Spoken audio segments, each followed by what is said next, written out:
Olá, amigos! Estamos iniciando o nosso programa Esclarecimentos Oportunos.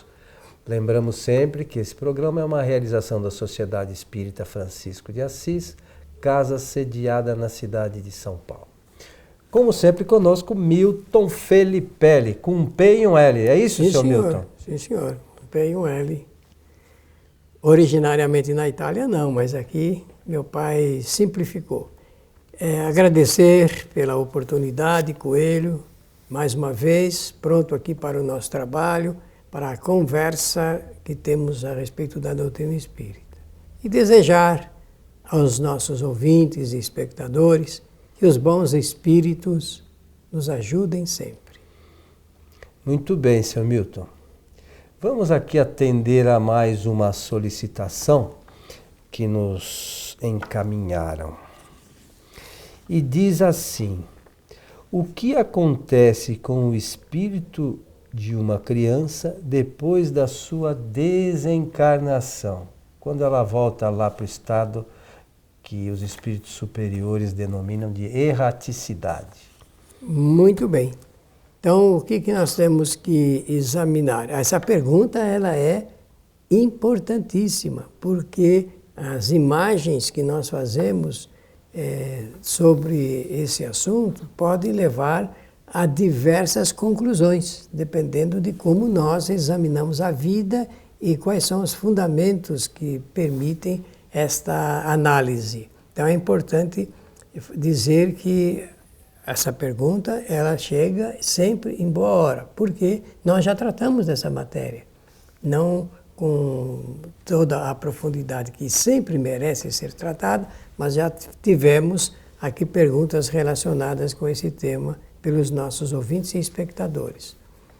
E dizer antes, Coelho, que agradecemos a toda a correspondência que recebemos. Quase que eu falo as cartas, mas não se usa mais carta de papel, agora é só os chamados e-mails, né? E de forma que somos gratos a esse volume sempre crescente de amigos que nos escrevem. Bem, vamos começar primeiro tratando do assunto desencarnação. Porque criança todo mundo sabe o que é, uma criança. Criança de 0 ano até o que hoje a ciência escolhe, porque está encurtando o período infantil, mas nós já sabemos o que é uma criança. Agora, nem todas as pessoas sabem o que é a desencarnação. Então, nós precisamos tratar dessa matéria, porque o Espiritismo estuda a vida sempre observando o lado da encarnação e da desencarnação. Como o Coelho tocou no assunto erraticidade, também vamos falar. Mas, por hora, dizer que a palavra desencarnação significa o momento necessário em que o espírito ele vai deixar a vida física. Ele vai deixar a vida física. Ele não sai do corpo, porque ele não está no corpo, ele não entrou no corpo. E nem é o espírito que se afasta do corpo, porque é o corpo que expulsa o espírito. Porque ele não dá mais condições de habitabilidade, de ligação, de conexão. É um fenômeno interessante, que nós temos que estudar sempre com muito cuidado. Quando a gente observa uma pessoa morrendo, vamos usar a expressão do povo, o que nós estamos vendo ali é um fenômeno muito curioso, interessante e importante. É que o corpo, ele deixou de dar condições para que o espírito continue fazendo experiências aqui na Terra. É assim que funciona. Então, a desencarnação, não é desencarne, é desencarnação, a ação de sair da matéria, de deixar os laços fluídicos. Daqui a pouco você vai tocar no assunto dos fluidos aí, que eu sei, do perispírito. Então, vamos deixar para o Coelho mencionar. Então, o primeiro fato é a desencarnação, é um fenômeno natural. Por quê? Porque cada espírito que encarna, que reencarna aqui no nosso planeta, tem um tempo para cumprir de experiências novas que ele vai fazer. Reencarnar significa tempo para novas experiências que o espírito precisa realizar a fim de adquirir novos conhecimentos. É para isso que nós encarnamos, para adquirir novos conhecimentos. E quando chega o momento do espírito partir, de desligar-se fluidicamente, ele então parte para esse fenômeno chamado desencarnação. O espírito.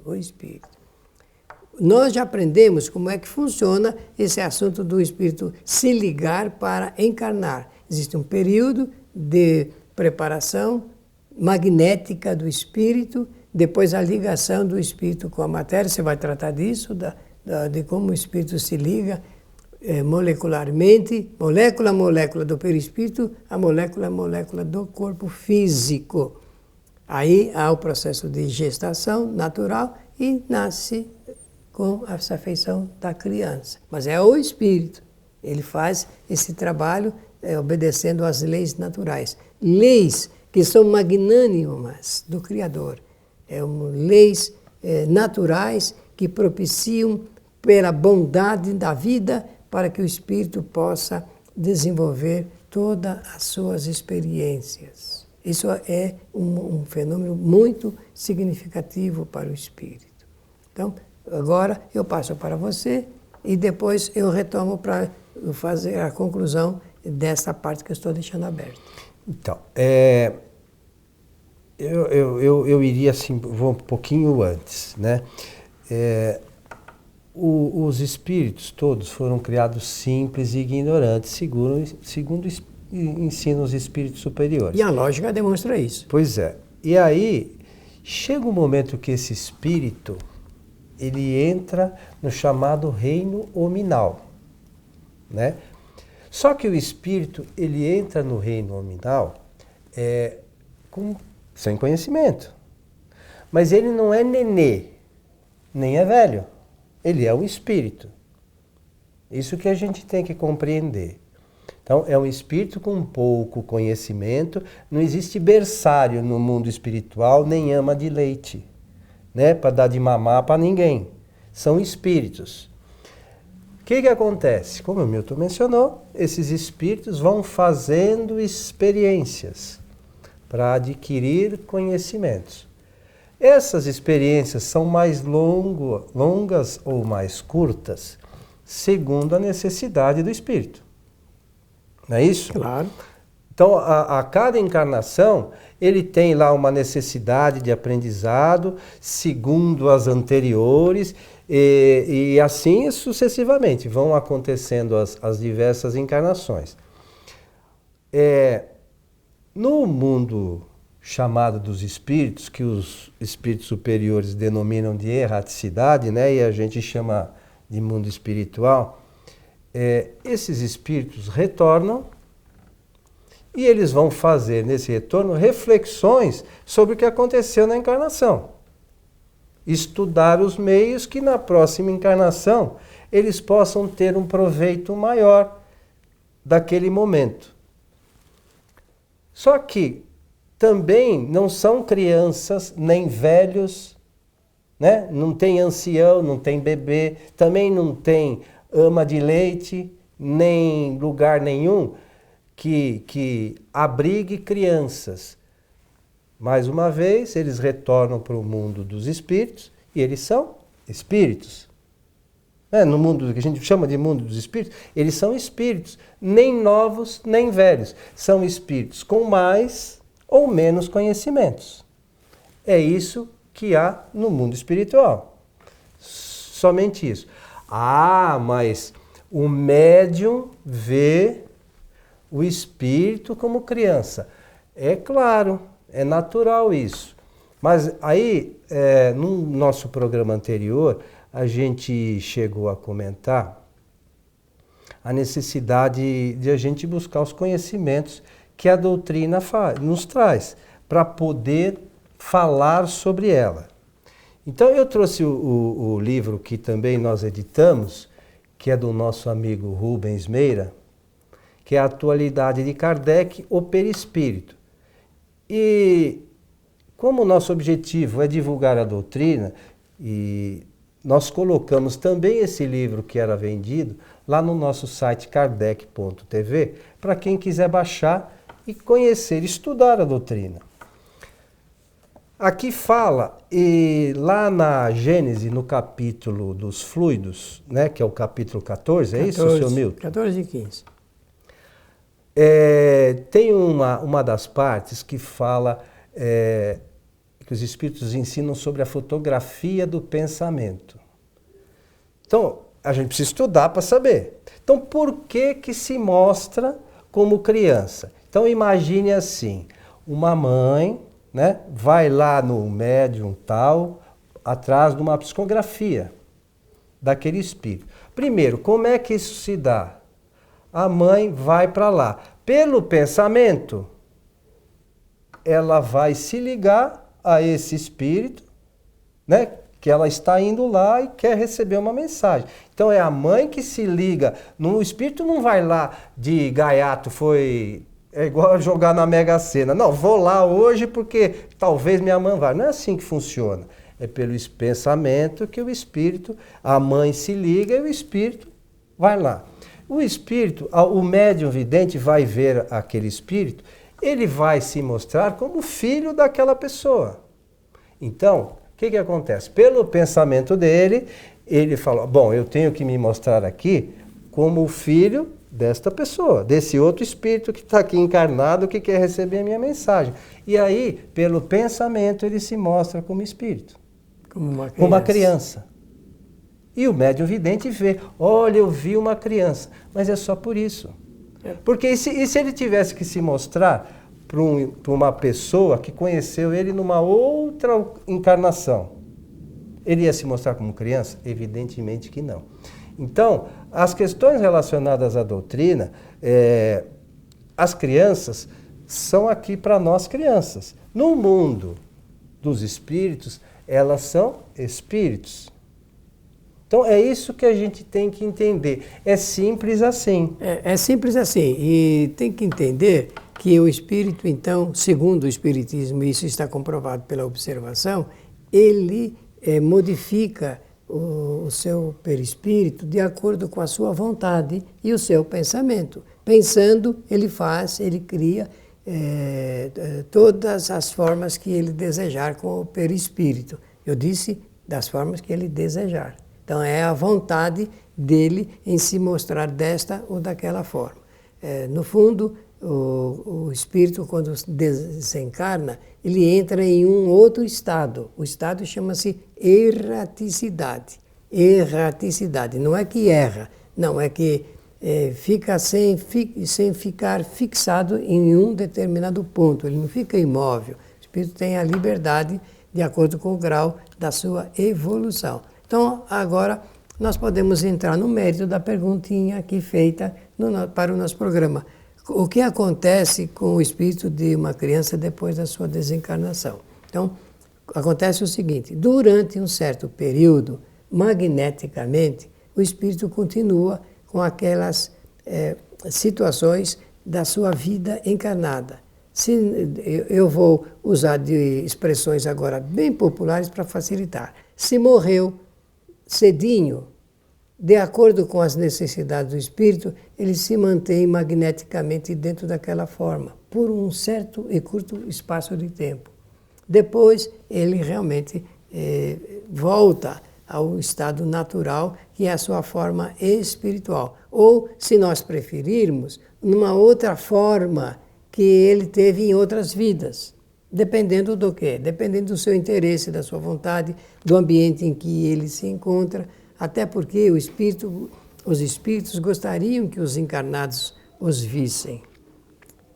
Se nós pudéssemos ver os espíritos com os nossos olhos materiais, a gente veria a nossa casa, o lar, onde a gente mora, lotado de espíritos, familiares, amigos, inimigos, adversários, obsessores. A gente veria ali um universo.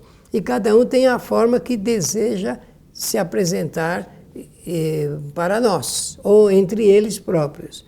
Então, essa palavra que a pessoa escreveu, o que acontece, eu vou dizer assim, acontece aquilo que o espírito deseja que aconteça.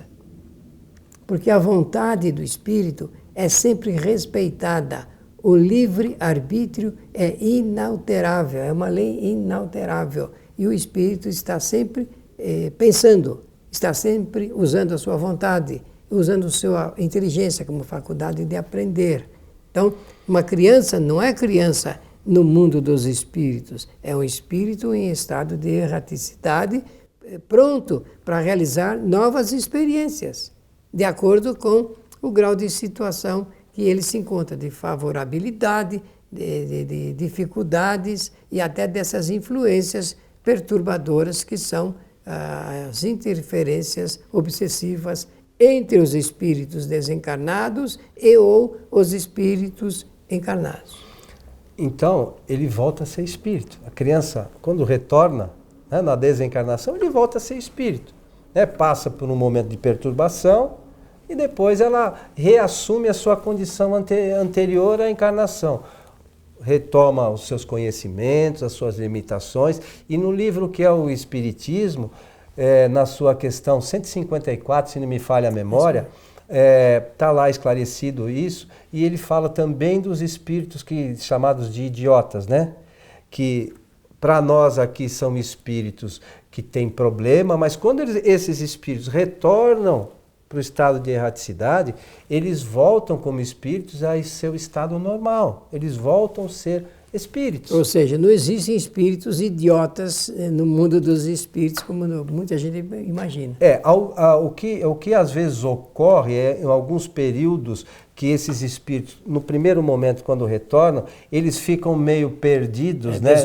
Desorientados, e até que eles se retomem a consciência de si mesmo, vamos dizer assim, eles ficam um tanto quanto perdidos. Então a gente às vezes vê relatos, mas que são espíritos que ainda não retomaram sua condição normal.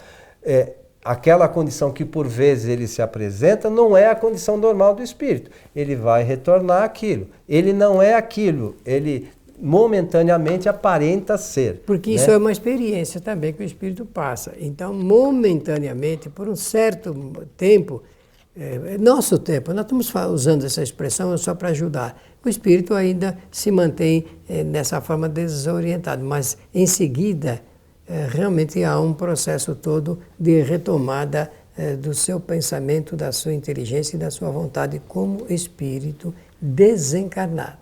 Então, agora um detalhe interessante que nós precisamos mencionar. Quando você ouve falar, mas como existem algumas reuniões mediúnicas em que comparecem muitas crianças, não são crianças, são espíritos que, para se identificar, então retomam, conforme o Coelho mencionou muito bem aqui, essa situação, essa imagem, essa figuração, para poder se identificar.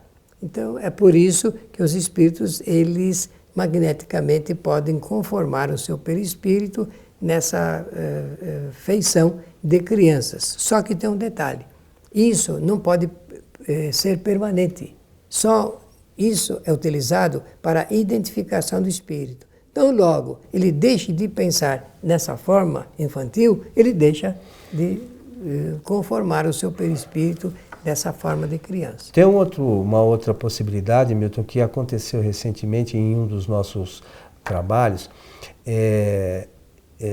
Um espírito se mostrou como com certos problemas, né? E ele dizia que o espírito ao qual a gente havia se referido, e nós o convidamos para a reunião em função desse trabalho de desobsessão, ele mencionou que aquele espírito, numa encarnação anterior, tinha tido alguma relação com ele e tinha chicoteado ele muito. E ele dizia assim, você não está vendo as marcas que eu tenho? Então veja como isso é interessante. Volta aqui a questão relacionada com o pensamento, com a fotografia do pensamento. Da mesma forma que se mostra com criança, o pensamento desse espírito, ele se mantinha ainda naquela condição. Estava condicionado a isso. Estava condicionado e se quem quiser também ler uma outra questão relacionada com isso, que pode ver com clareza, que a gente já falou aqui algumas vezes, é digitar lá no site ipeak.net, ipeak.net, digita lá danado. Esse espírito, ele relata o que aconteceu com né? ele, e ele fala isso. E aí, aos poucos, a gente foi conversando com o espírito, e ele foi entendendo as circunstâncias e tal, enfim. No fim da conversa, aí nós perguntamos para ele, e agora, como é que você se vê? Ele falou, engraçado, as marcas já estão sumindo. Então, isso vem de encontro a que ensinam os espíritos superiores, que o espírito, ele se mostra conforme o pensamento dele. Então, o pensamento dele estava ligado ainda àquele momento que ele foi açoitado, doloroso. E aquilo, de alguma forma, é uma experiência de aprendizado para ele também. Porque Deus, com a sua bondade infinita, jamais deixaria que qualquer um de nós passasse por circunstâncias tão difíceis inutilmente. Então, aquilo tem uma razão de ser. E para nós, como aprendizado, também foi muito importante, porque foi só ele mudar o pensamento que aquilo foi desaparecendo. Então, é uma ilusão achar que o perispírito fica marcado. Desculpe, aí, tem alguns aí que ainda tem esse pensamento. Porque tem essas teorias, existem realmente, mas quando a gente lê o livro dos espíritos na parte ligada com os sofrimentos dos espíritos, a gente percebe, e percepções dos espíritos, a gente percebe claramente essa situação. Finalizando, o espírito interfere no seu perispírito através do seu pensamento, da sua imaginação e das criações que ele faz. E só voltando aqui ao nosso assunto, as crianças, quando retornam para a erraticidade, voltam a ser espíritos. Somente isso. Certo, meu amigo Milton? Isso nem sempre é logo em seguida. Então tem um período e depois... Passa um período de perturbação. Isso natural, aí né? Natural. Para uns demora mais, para outros demora menos. Agradecer a generosidade e da atenção de todos, desejando-lhes que os bons espíritos nos ajudem sempre. Nós convidamos a todos que possam assistir às nossas palestras, que estão sendo transmitidas ao vivo toda sexta-feira, agora também pela nossa página no Facebook, que é Programa Transição. Então, às sextas-feiras, a partir das 19h30 ou 20 horas, às vezes a gente põe um pouquinho antes, às vezes, mas às 8 horas, às 20 horas, já estamos no ar pela nossa página do Programa Transição, com a transmissão das nossas palestras aqui da nossa casa ao vivo. Então fica o convite, a todos o nosso abraço e até o nosso próximo programa.